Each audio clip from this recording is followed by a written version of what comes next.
Hi friends, welcome back to my channel. ఈరోజు topic వచ్చేసి March 9th current affairs video. So ఎవరైనా మన ఛానల్ని కొత్తగా చూసినట్లయితే ప్లీజ్ సబ్స్క్రైబ్ చేసుకోండి, లైక్ చేయడం మాత్రం అస్సలు మర్చిపోద్దు. ఈరోజు ఫస్ట్ టాపిక్ చూస్తే కనుక ఒక క్షిపణి పేరును గాంధీవాగా మార్చడం జరిగింది. క్షిపణి పేరు ఏంటంటే అస్త్రా MK3 అనే ఒక క్షిపణిని DRDO వచ్చేసి గాంధీవా అనే పేరు అనేది పెట్టడం జరిగింది. సో ఏ క్షిపణికి అంటే అస్త్రా MK3 క్షిపణి. సో ఇది ఏంటంటే ఎయిర్ టు ఎయిర్ మిజైల్ అన్నమాట, మిజైల్. సో అండ్ ఇది అస్త్రా క్షిపణి సిరీస్లో థర్డ్ అన్నమాట. ఇంతకుముందు వచ్చేసి Astra MK1 and Astra MK2 అనే రెండు సిరీస్లు ఉన్నాయి. సో ఇది థర్డ్ సిరీస్ అన్నమాట. సో దీనికి గాంధీవాగా అంటే అర్జునుడి యొక్క ధనస్సు పేరు గాంధీవం కదా, సో ఆ నేమ్ని ఈ క్షిపణికి పెట్టడం జరిగింది. గాంధీవాగా DRDO నేమ్ అనేది పెట్టడం జరిగింది. సో దీన్ని ఈ క్షిపణి అస్త్రా MK3 క్షిపణిని అభివృద్ధి చేసిన సంస్థలు ఏవంటే Bharat dynamics limited and DRDO రెండు కలిసి ఈ క్షిపణిని అభివృద్ధి చేయడం జరిగింది. సో ఇది ఏంటంటే 300 నుంచి 350 కిలోమీటర్స్లో ఉన్న లక్ష్యాలను ఇది ఖచ్చితంగా ఛేదించే సామర్థ్యం దీనికి ఉందంట అస్త్రా MK3 క్షిపణికి, air to air missile. So next current affair, Delhi ప్రభుత్వం వచ్చేసి ఒక స్కీమ్కి ఆమోదం తెలపడం జరిగింది. అదేంటంటే మహిళా సమృద్ధి యోజన పథకానికి ఢిల్లీ ప్రభుత్వం, బీజేపీ పార్టీ ప్రభుత్వంలో ఉంది కదా, బీజేపీ పార్టీ అధికారంలో. సో ఆమోదం తెలపడం జరిగింది ఈ స్కీమ్కి. సీఎం వచ్చేసి రేఖా గుప్తా కమిటీ ఆధ్వర్యంలో ఈ పథకానికి ఆమోదం తెలపడం జరిగిందనమాట. సో ఈ స్కీమ్ గురించి చూస్తే కనుక ఎవ్రీ మంత్ మహిళలకి 2500 రూపాయలు అనేది ఇవ్వడం జరుగుతుంది ఎవ్రీ మంత్. అంటే వాళ్ళు ఢిల్లీ పౌరురాలు, అంటే ఢిల్లీకి చెందిన వారే ఉండాలి పౌరురాలు.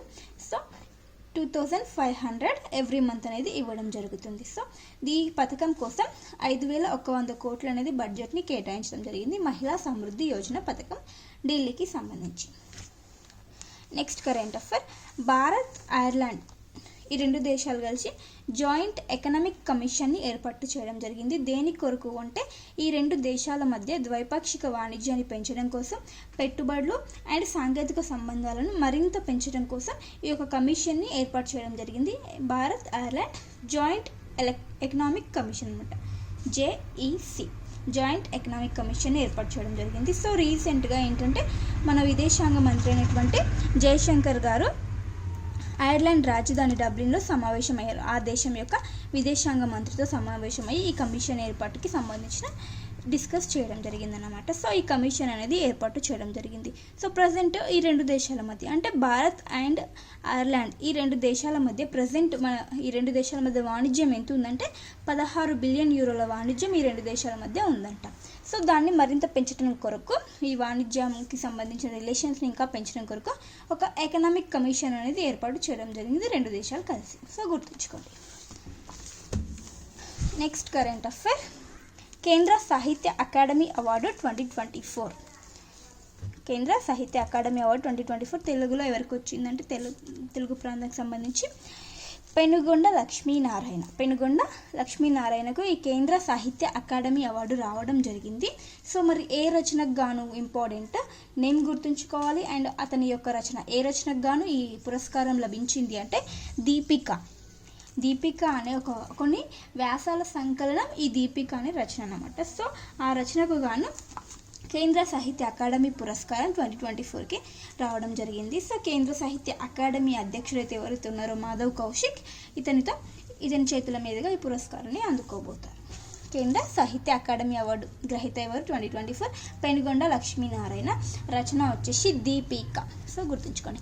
నెక్స్ట్ వచ్చేసి కేంద్ర సాహిత్య అకాడమీ అనువాద పురస్కారం అంటే ట్రాన్స్లేట్కి సంబంధించింది అనువాద పురస్కారం. సో గుర్తుంచుకోండి, కేంద్ర సాహిత్య అకాడమీ పురస్కారం వేరు, అనువాద పురస్కారం వేరు. సో ఈ అనువాద పురస్కారం ఎవరికి లభించింది అంటే తుర్లపాటి రాజేశ్వరికి ఈ అనువాద పురస్కారం లభించింది. సో మరి ఈమె ఏ రచనను అనువదించిందంటే ట్రాన్స్లేట్ చేసిందంటే దాది బుడా ఒడియా నవల అన్నమాట.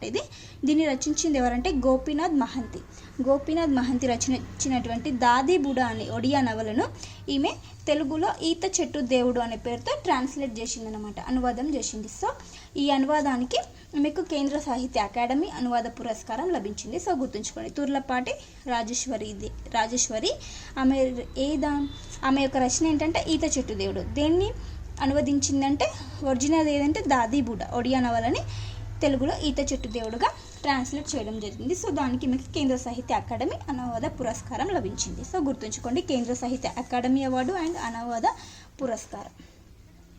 Next current affair. సో ఈ కేంద్ర సాహిత్య అకాడమీ అనువాద పురస్కారం వచ్చేసి టోటల్గా 21 మెంబర్స్కి ఇవ్వడం జరిగిందంట. సో గుర్తుంచుకోండి ఈ విభాగంలో. Next current affair. T hub యొక్క నూతన సీఈఓగా ఇటీవల ఎవరు నియమితులయ్యారంటే కవి కృత్. టీ హబ్ యొక్క నూతన సీఈఓ అన్నమాట.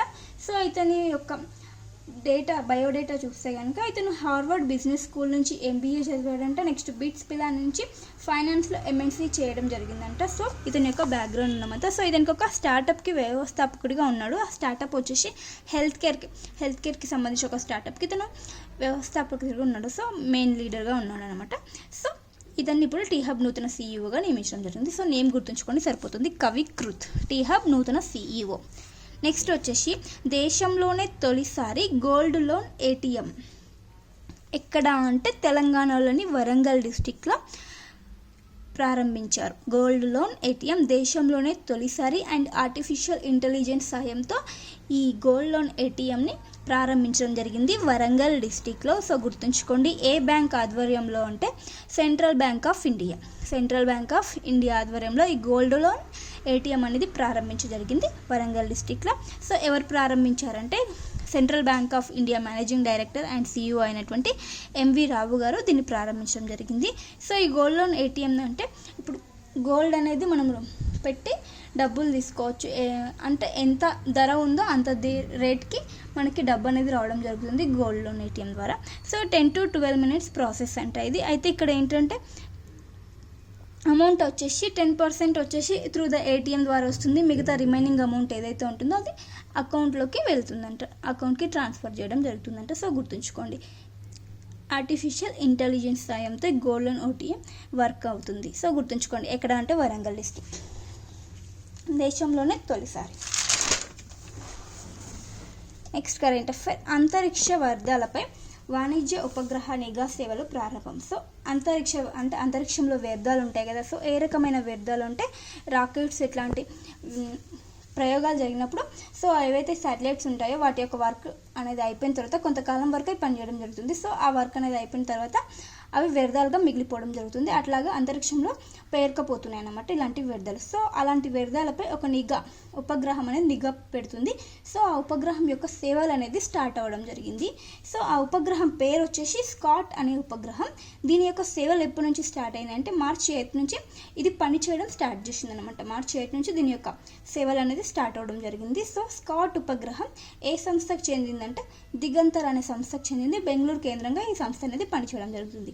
సో ఈ స్కాట్ ఉపగ్రహంని ఏ రాకెట్ ద్వారా పంపించడం జరిగిందంటే స్పేస్ ఎక్స్ అనే రాకెట్ ద్వారా January 14న అంతరిక్షంలోకి పంపించడం జరిగింది. సో ఇది వచ్చేసి March 8 నుంచి సేవలు ప్రారంభించడం జరిగింది. సో ఇది ఈ శాటిలైట్ వచ్చేసి తొలిసారిగా పంపించిన చిత్రం ఏంటంటే దక్షిణ అమెరికా యొక్క పిక్చర్ అనేది పంపించడం జరిగిందంట. సో దీని యొక్క ఉపగ్రహ సేవలు నిఘా సేవలు అనేవి స్టార్ట్ అవ్వడం జరిగింది. సో ఉపగ్రహం పేరు గుర్తుంచుకోండి, స్కాట్. నెక్స్ట్ వచ్చేసి కెనడా కొత్త ప్రధానిగా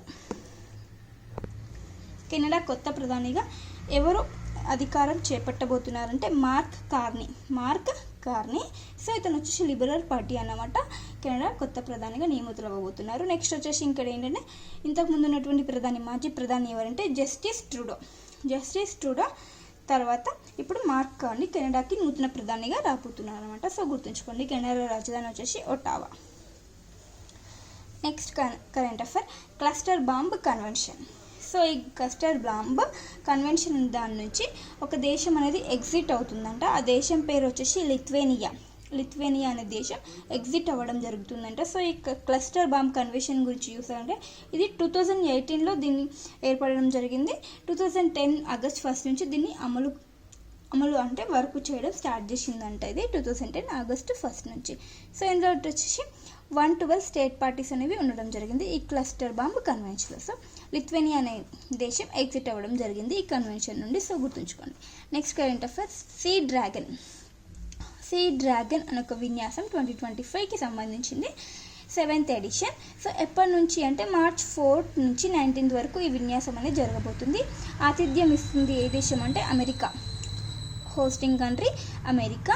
ఎక్కడ అంటే వెస్టర్న్ పసిఫిక్ ఓషియన్లోని కోస్ట్ ఆఫ్ గమ్ అనే ప్రాంతంలో ఈ విన్యాసం అనేది జరగబోతుంది. సో ఇందులో ఏ ఏ దేశాలు పాల్గొంటున్నాయి అంటే ఇండియన్ నేవీ, జపాన్కి సంబంధించిన డిఫెన్స్ ఫోర్స్, ఆస్ట్రేలియాకి సంబంధించిన air force and republic of Korea navy, కొరియాకి సంబంధించిన నేవీ ఫోర్స్ వచ్చేసి ఈ దేశాలు వచ్చేసి ఈ విన్యాసాలలో పాల్గొనబోతున్నాయి. సో హోస్టింగ్ కంట్రీ వచ్చేసి అమెరికా.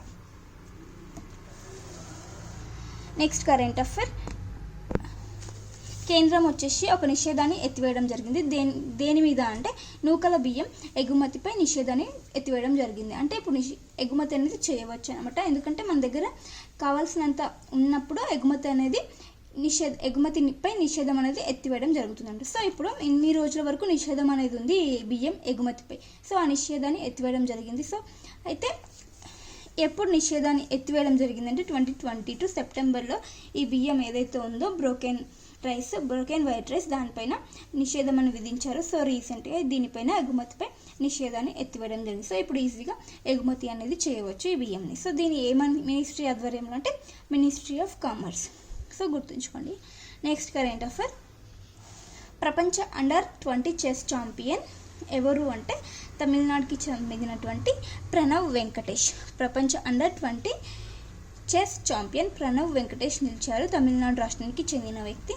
అండ్ ఇక్కడ ఏంటంటే ప్రపంచ జూనియర్ చెస్ ఛాంపియన్గా నిలిచిన భారతీయులలో అంటే ఈ టైటిల్ ఎవరైతే దక్కిందో వాళ్ళ భారతీయులలో ఇతని 4th ప్లేస్ అంట. ప్రపంచ జూనియర్ చెస్ ఛాంపియన్గా 4వ భారతీయుడు అంట.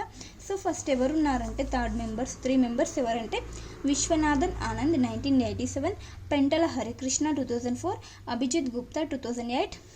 నెక్స్ట్ ఇతను ఎవరు ప్రణవ్ వెంకటేష్ 4th మెంబర్ అనమాట. 4వ భారతీయుడు ప్రపంచ జూనియర్ చెస్ ఛాంపియన్గా ఇతను 4వ భారతీయుడిగా నిలిచాడు.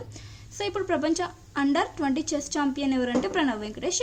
ఎన్నో అతను అంటే భారతీయుడు పరంగా అంటే 4th మెంబర్ అని గుర్తుంచుకోండి. సో ఈ ఛాంపియన్షిప్ వచ్చేసి ఎక్కడగా అంటే మాంటెనెగ్రో అనే దేశంలోని పెట్రో అనే ప్లేస్లో ఈ ఛాంపియన్షిప్ అనేది జరిగింది. Next current affair. Prague Masters chess championship విజేత. ప్రేగ్ మాస్టర్స్ చెస్ ఛాంపియన్షిప్ విజేత ఎవరంటే Aravind Chidambaram. Prague Masters name గుర్తుంచుకోండి. సో విజేత అరవింద్ చిదంబరం. ఎక్కడ జరిగిన ఈ గేమ్స్ అంటే చెక్ రిపబ్లిక్ దేశంలో జరగడం జరిగింది. సో చెక్ రిపబ్లిక్ దేశంలో జరిగింది. ఇతను ఎవరిపై గెలుపొందాడు అంటే డేవిడ్ నవారాపై గెలుపు పొందడం జరిగింది. సో అతను కూడా చెక్ రిపబ్లిక్ దేశానికి చెందినటువంటి డేవిడ్ నవారాపై గెలుపొందిన వ్యక్తి అరవింద్ చిదంబరం, భారతీయ grand master. Next current affair. ప్రధాని మోడీ గారు మారిషస్ పర్యటన చేపట్టబోతున్నారు. ఏ డేట్న అంటే March 11 నుంచి 12 అంటే 2 రోజుల పర్యటన మారిషస్ పర్యటన చేపట్టబోతున్నారు. సో అక్కడ జాతీయ దినోత్సవాల ముఖ్య అతిథిగా ఆ దేశం యొక్క ఆహ్వానం మేరకు మోదీ గారు పాల్గొనడం జరుగుతుంది. సో మారిషస్ యొక్క ప్రధాని ఎవరంటే Navin Ram Gulam. So next current అఫైర్స్లో ఆ దేశంకి మన దేశంకి ఏమైనా ఒప్పందాలు ఏమైనా జరిగాయని నెక్స్ట్ క్లాస్లో మనం తెలుసుకుందాం. సో మారిషస్ పర్యటన అని గుర్తుంచుకోండి. 2 days. మారిషస్ ప్రధాని వచ్చేసి నవీన్ రామ్ గులాం. సో ఇవన్నీ ఫ్రెండ్స్ ఈరోజు ఇంపార్టెంట్ కరెంట్ అఫైర్స్. వీడియో నచ్చితే ప్లీజ్ లైక్ చేయండి, షేర్ చేయండి, అలాగే సబ్స్క్రైబ్ చేసుకోండి. Thank you for watching. By.